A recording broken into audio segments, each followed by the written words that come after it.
Friends ఇప్పుడే అందిన వార్త బీఆర్ఎస్ మాజీ మంత్రి కేటీఆర్ ఊహించిన ట్విస్ట్ అంటూ లేటెస్ట్ అప్డేట్ అయితే రావడం జరిగిందండి. సో ఆ వివరాలు ఏంటో కూడా వీడియోలో తెలుస్తుందాం. వీడియో చివరి రోజు చూడండి, అర్థమవుతుంది. వాట్సాప్ ఛానల్ వస్తే తప్పకుండా సబ్స్క్రైబ్ చేసుకొని చూస్తున్నారు కానీ లైక్ చేయడం మర్చిపోతున్నారు. వెంటనే లైక్ చేయండి. తెలంగాణ రాష్ట్రంలో రాజకీయ పరిణామాల పరిస్థితులు మారుతున్న వేళ ఇటు బీఆర్ఎస్ ఎలాగైనా సైతం ఈసారి 2028లో అధికారం రావాలని, కాంగ్రెస్ 10 ఏళ్ల పాటు అధికారం కొనసాగించాలి, బీజేపీ కొత్తగా అధికారం రావాలని ఇప్పటి నుంచి ఎవరి గారు వ్యూహాలు రచిస్తున్న తరుణంలో ఇక హైదరాబాద్ మహానగరంలో చెరువుల సంరక్షణ అక్రమాల కట్టను కూల్చిపోతున్న ధ్యేయంగా చూసుకోబోతున్న హైడ్రా చర్యలు రోజు రోజుకు సరికొత్త పొలిటికల్ టర్న్ తీసుకుంటే అదేంటంటే కేవలం సాధారణంగా నిబంధనల ఉల్లంఘన ఆధారంగానే కాకుండా ఓ పక్కా వ్యూహం కూడా ప్రకారం బడా ప్రాజెక్టులపైన హైడ్రా విచ్చుకోబడుతుండటంతో ఇప్పుడు హాట్ టాపిక్ గా మారింది. ముఖ్యంగా ప్రదీప్ బిల్డర్ కోసం సంధ్యా కన్స్ట్రక్షన్ అధినేత శ్రీధర్ రావుకు సంబంధించిన ప్రాజెక్టుతో పాటు మరికొన్ని ప్రతిష్టాత్మక నిర్మాణాలు హైడ్రా టార్గెట్ చేయడం వెనుక బలమైన రాజకీయ ఆర్థిక కారణాలు ఉన్నాయనే చర్చ రియల్ ఎస్టేట్ వర్గాల్లో అయితే జోరుగా చర్చ అందుకుంది.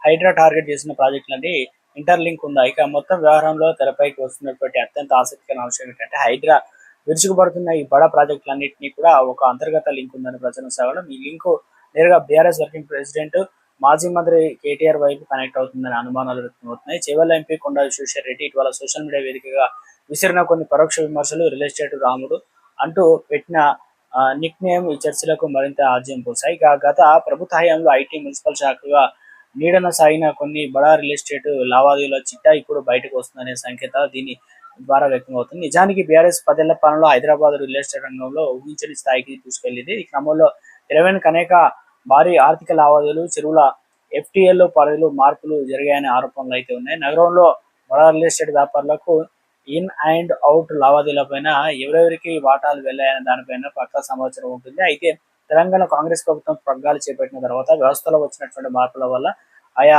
సంస్థల అంతర్గత సమాచారం పాత లీకులు కొత్త ప్రభుత్వ పెద్దల చేతికి చిక్కినట్లు ప్రచారం జరుగుతుంది. ఈ లీకుల ఆధారంగానే గత ప్రభుత్వానికి అత్యంత సన్నిహితంగా ఉంటూ నిబంధనలు బేఖాతరు చేసిన సదరు బడా బిల్డర్ల ప్రాజెక్టులపైన హైడ్రా ఇప్పుడు ప్రత్యేకంగా టార్గెట్ చూపిస్తుందనే అభిప్రాయం రాజకీయ విశ్లేషణలో బలంగా వినిపిస్తుంది.